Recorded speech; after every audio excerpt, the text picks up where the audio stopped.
Alamin na po natin ang magiging lagay ng panahon sa mga susunod na oras mula kay April Enerio na nasa Pag-asa DOST Live. Salamat, Miss Cathy. Sa ating balita, naging isang ganap na bagyo na itong low pressure area na nasa West Philippine Sea. Alas 4 ng hapon, namata ng sentro ng bagyo sa layong 230 kilometers kanluran ng Subic, Zambales. Ito'y nasa tropical depression category na may 45 kilometers per hour maximum sustained winds at patuloy na kumikilos pa kanluran sa bilis na 7 kilometro kada oras. Pag napanatili po nito ang kanyang current speed and direction, ay lalabas po ito ng Philippine Area of Responsibility by Saturday.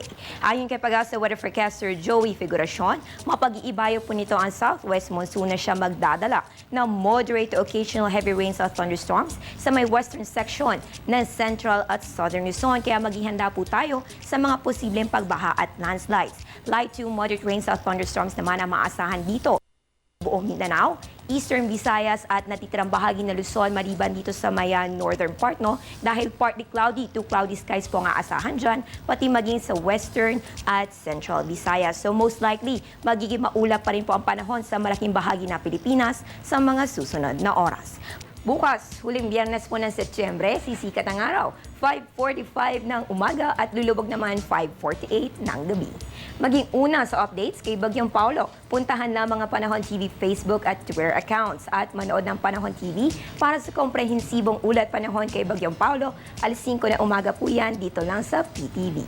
At yan ang pinakauling balita mula dito sa Pag-asa.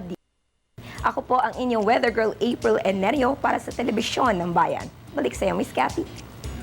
Maraming salamat, April Enerio.